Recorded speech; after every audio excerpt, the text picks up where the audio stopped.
Senhoras e senhores, novamente aqui na parte 2 do Encontro 10, que fala sobre o episódio 7 da história da deusa caída, mas antes, Não a Imagem de Deus, lançamento em português pela Luna Editora, disponível para sua alegria na estante virtual. Vai lá, escola sua cópia.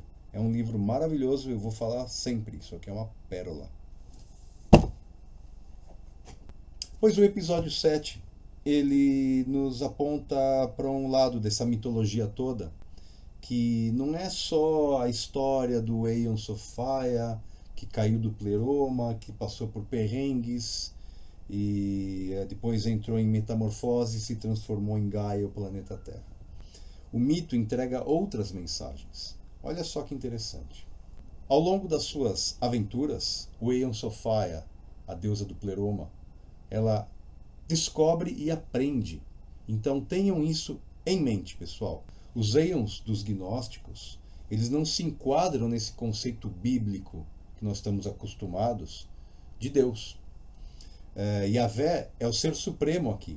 Não há nenhum Deus além de mim, ele fala em Isaías. Né? Ele é onisciente, onipotente, onipresente, infalível, apesar de ter falhado logo na criação da humanidade, né? Já teve que mandar um dilúvio para estragar aquela porcaria que ele fez, segundo ele mesmo. Sem contar as maldições e todo o sofrimento que ele infligiu ao povo hebreu, porque eles eram um povo cabeça dura. Então ele desce a vara, se não é obedecido, e depois ele faz algum benefício. É o morde e assopra. É aquela relação do abusador e o abusado, né? O abusado precisa do abusador para viver. Aqui, em Não a Imagem de Deus, John Lash elabora aí o conceito do vínculo vítima-perpetrador, na página 23.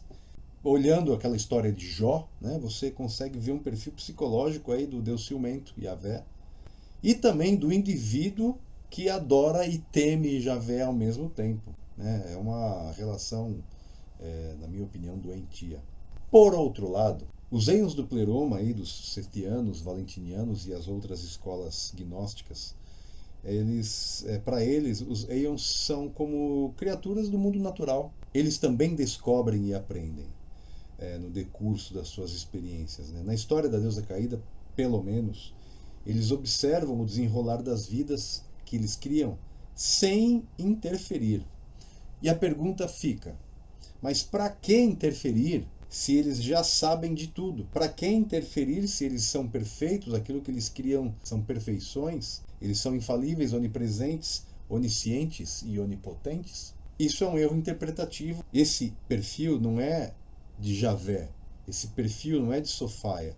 Esse perfil do onipotente, onisciente, infalível e perfeição absoluta é o perfil do originator. É o ser do qual tudo emerge.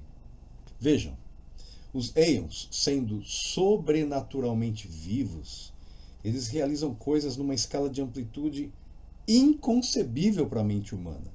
Lembra as escalas, as proporções? 1 segundo, 108 dias. Né? Mas a inteligência humana é um produto da inteligência aeônica. É assim que nós entendemos, nós que adotamos o mito de Sophaia como narrativa. Mas a inteligência humana é um produto da inteligência aeônica. E por isso pode, em certa medida, compreender aquilo que os deuses compreendem.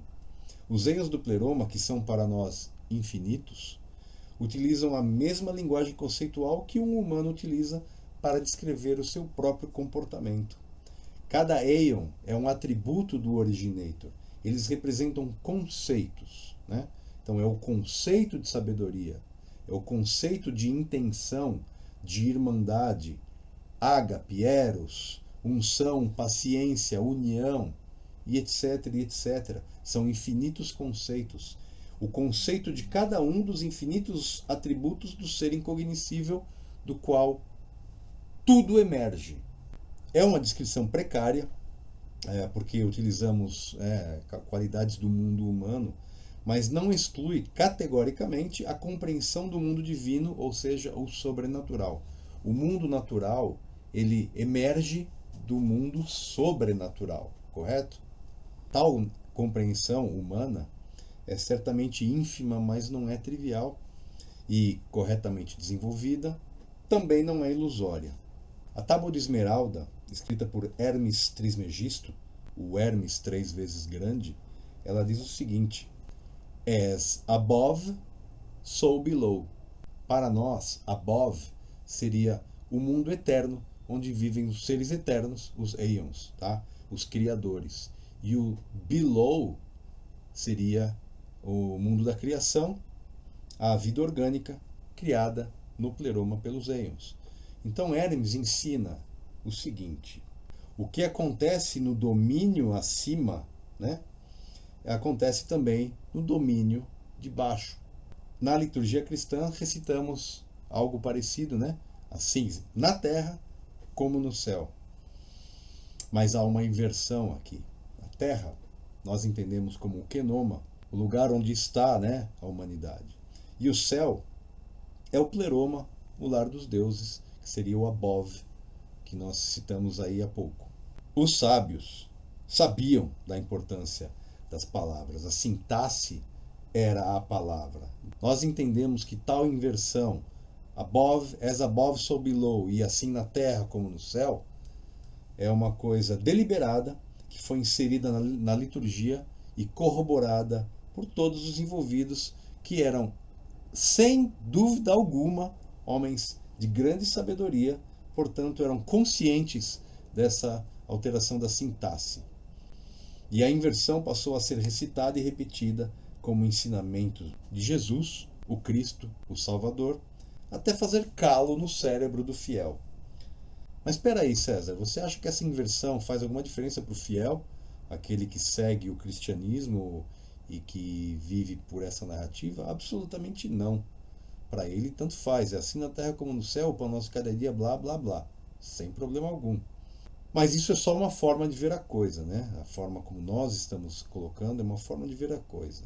Pode ser que essa inversão seja vista como uma correção, né? Não sei como é que as pessoas pensam isso. A neurolinguística pode explicar isso muito melhor que eu.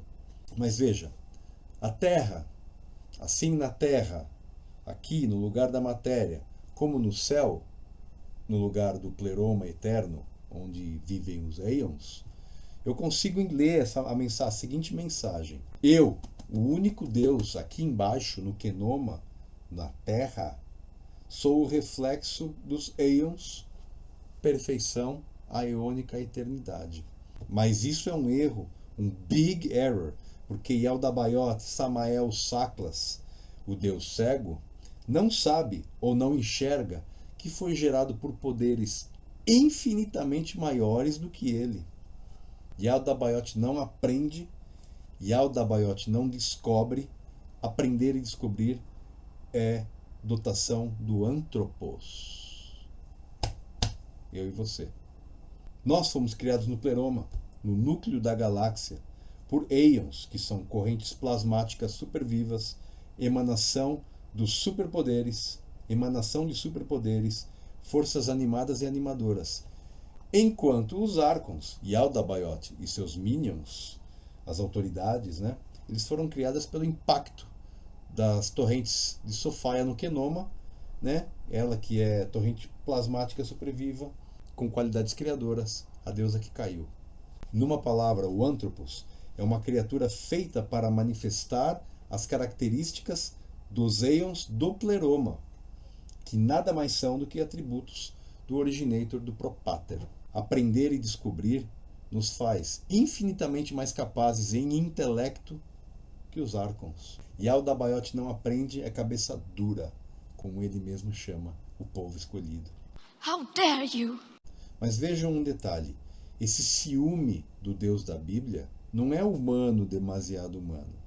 Ciúme, jealousy, né, não é um atributo do originator, é um sentimento que surgiu da demência do Deus cego. E eu vou mostrar isso no texto de Nag Hammadi para os senhores e para os senhores. Presta atenção. Mas a inveja acabou por ser um feto abortado, sem qualquer espírito, e surgiu como uma sombra, numa extensão de substância aquosa. A ira amarga, então, surgiu da sombra. A matéria que nasceu da sombra foi expelida, e da sombra surgiu um poder atribuído à escuridão.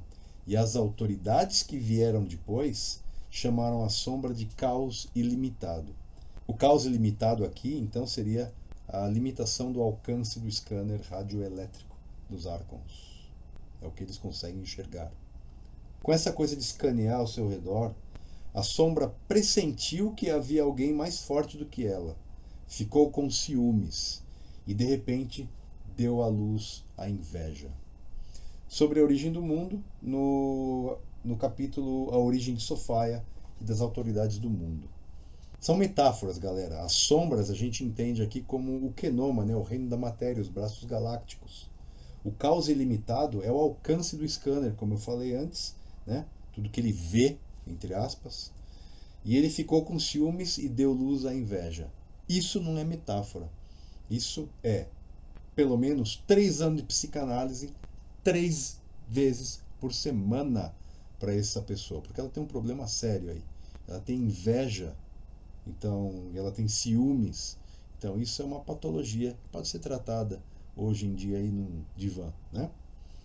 Yalda Bayot é um ser com problemas psicanalíticos no nível sistema planetário. Olha o tamanho do problema que nós temos que enfrentar aqui. O tema do feto abortado permeia todas as histórias que envolvem a origem de Yalda Bayot. É interessante isso.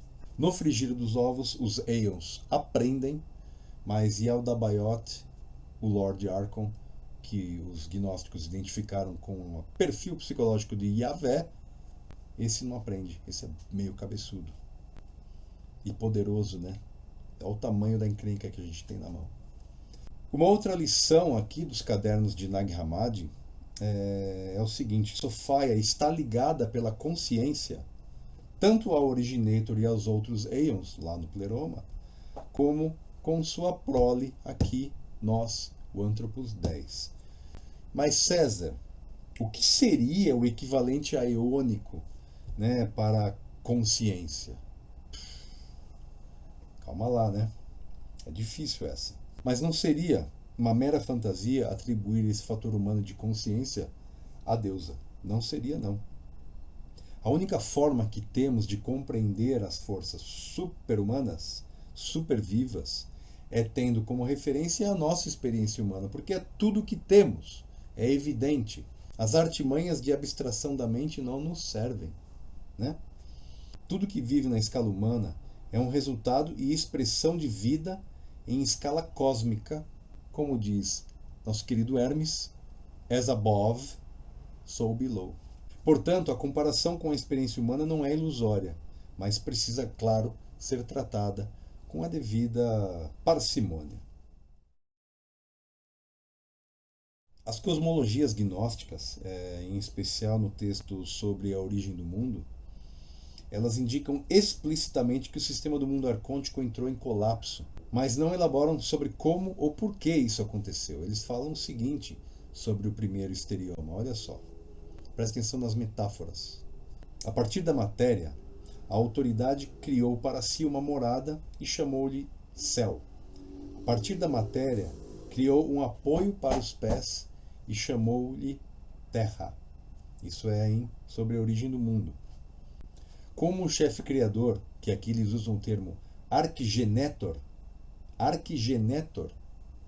Yalda Bayot tinha grandes poderes à sua disposição. E ele criou belos céus por meio da palavra, ou seja, a força emprestada por Sophia, com moradas para cada um dos seus filhos. E em cada céu ele criou grandes glórias, 7 vezes gloriosas.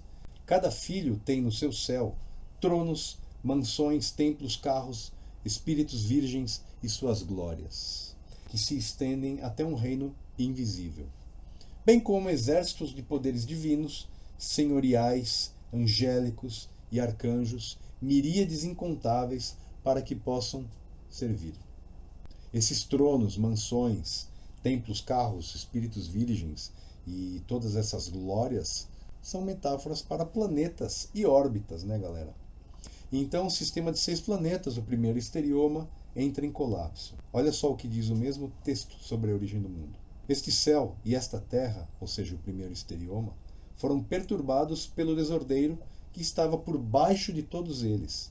Os 7 céus tremeram porque as autoridades do caos, os Archons, não sabiam o que tinha perturbado o céu por baixo deles.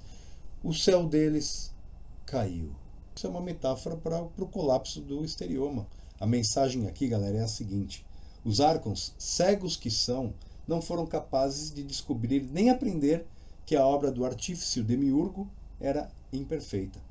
De qualquer forma, um segundo esterioma teve que ser construído e, no atual debate científico dos Electric Universe, esses hereges da ciência, o Plasma Cosmology, eles afirmam enfaticamente que antes do nosso sistema solar atual houve uma formação em alinhamento com Saturno, ou seja, a ciência de ponta aqui corroborando o mito de Sophia novamente.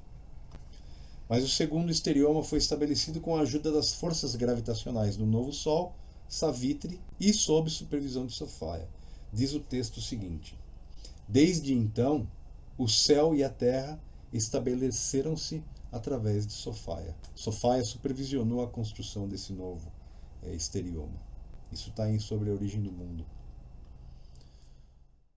Então tem a questão da cópia, né? Daquela coisa da profundidade. A profundidade é a dimensão dada por uma cópia de algo original. A visão de Sophia sobre como as hordas dos Arcons foi capaz de produzir uma entidade dominadora é extremamente sutil e faz toda a diferença nessa narrativa. Presta atenção. Imagina uma colmeia onde os zangões produzem uma rainha. Eu acho que é assim que funciona. No mimetismo arcôntico, isto acontece de forma aberrante e antinatural. O mimetismo dos Arcons não oferece uma interioridade real, pois a eles falta a consciência original necessária para a autorreflexão e a autonomia. Hive mind, né? Eles são mente colmeia. Mas eles no fim chegaram a uma coisa semelhante. Um exemplo, mais ou menos, a repetida replicação de cópias de um documento. Cada cópia é sutilmente diferente do original e parece existir por si só. Na ausência do original, as cópias copiam uma outra cópia e nenhuma delas pode ser original.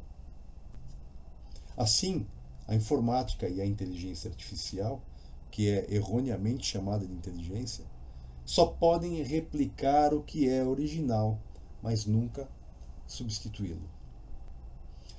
A verdade que só Sophia sabe, porque ela descobre e aprende, é a realidade dos mecanismos robóticos eletrônicos e as ferramentas de TI dos dias de hoje, ferramentas úteis das quais usamos e abusamos, e que, acima de tudo, foram criadas pela genialidade humana. A mensagem sofiânica diz que tais ferramentas nunca vão ultrapassar ou substituir as capacidades mentais humanas que as originaram. Isso é uma mensagem importantíssima. E você já encontra esse tipo de postura no passado. Nós já falamos sobre a natureza dos Arcons. Para os gnósticos, os Arcons eram reais.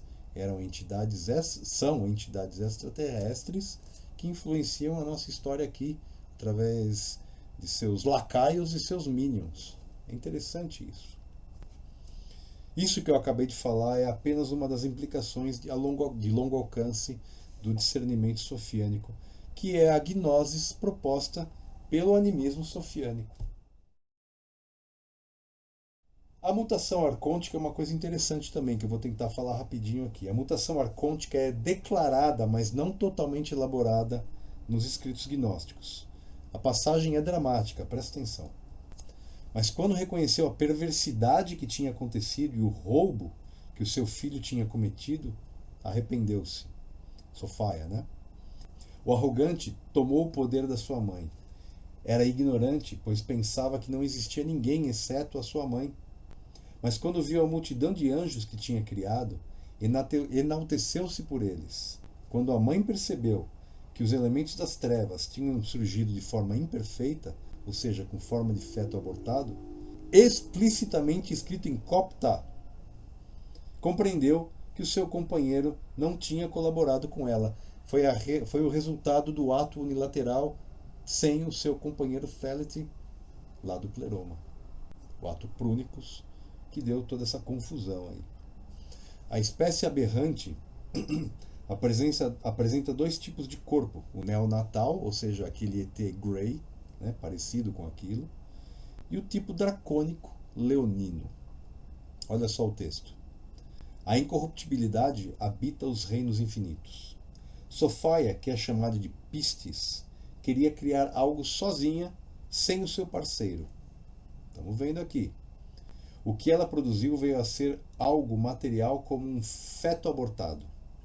Tomou forma a partir da sombra e tornou-se uma besta arrogante, semelhante a um leão, e era andrógeno, porque vinha da matéria.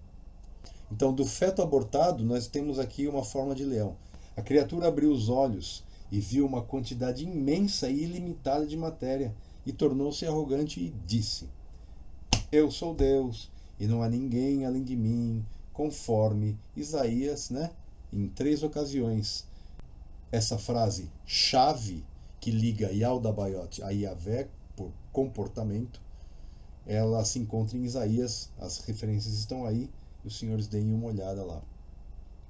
Quando ele disse isso, pecou contra o reino do todo. Uma voz veio do alto, acima do reino tirânico, e disse: Estás errado, Samael, que significa Deus cego. Ele disse: Se alguma coisa existe antes de mim, deixe-me vê-la. De imediato, Sophia apontou seu dedo, tipo E.T. von Rom, e trouxe a luz para a matéria.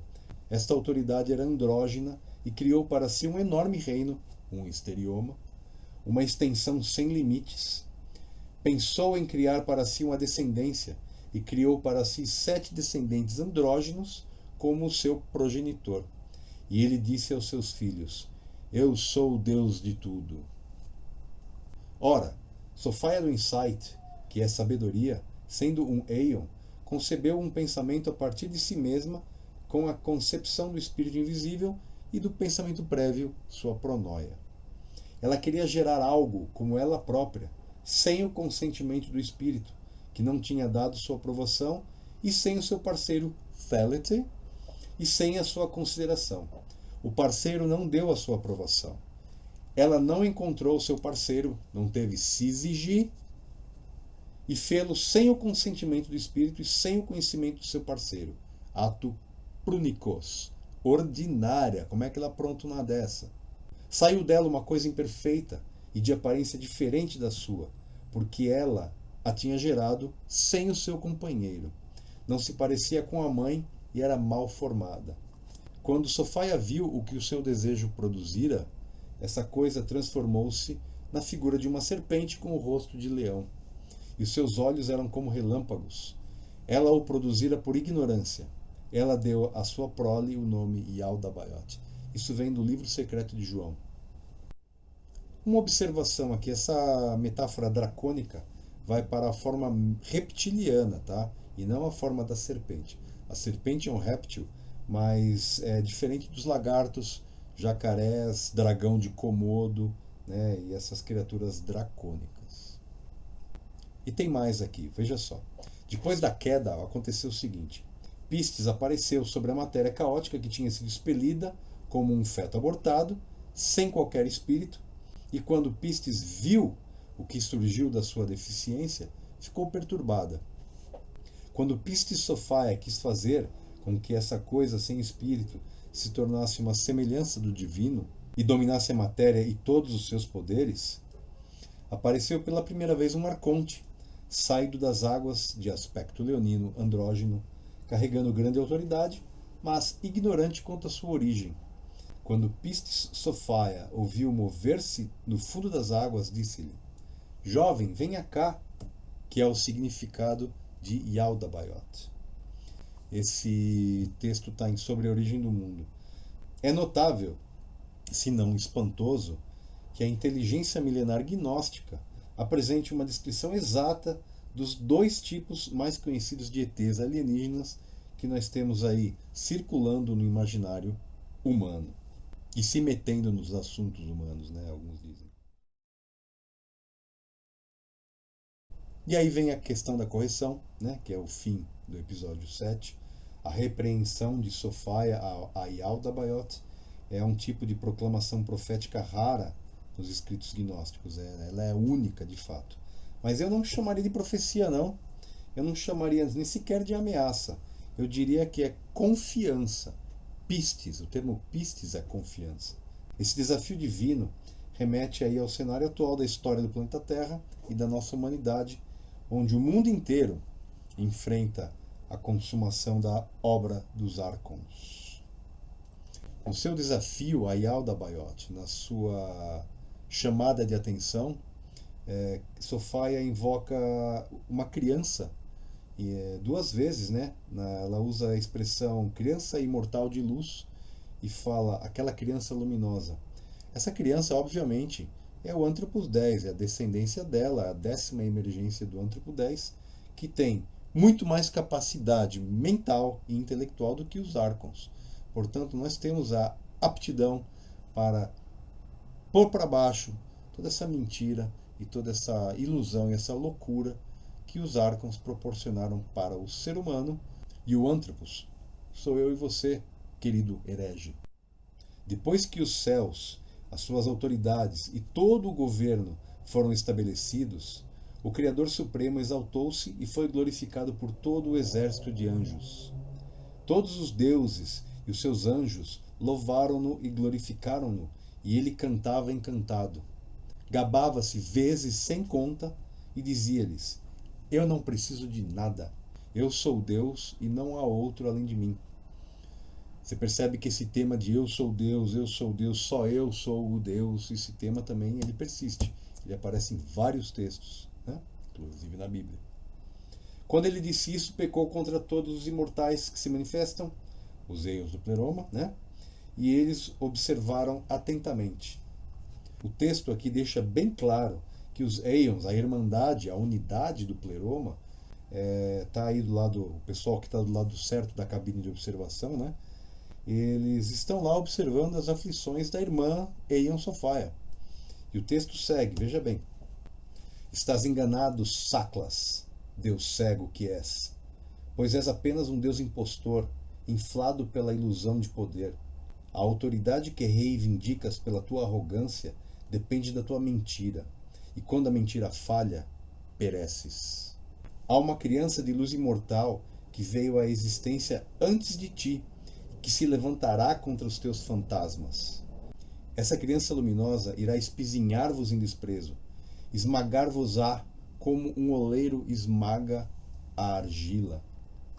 Vós descereis a vossa origem no abismo, juntamente com todas as vossas legiões, pois na consumação de vossas obras, o defeito que obscurece a verdadeira fonte de tudo que existe será abolido, e o cosmos defeituoso deixará de existir como é, e será como se nunca tivesse existido.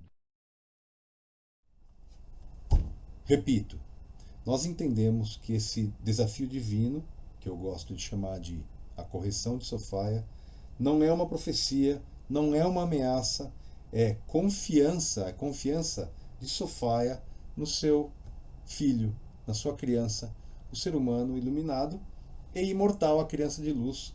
Eu e você, herege.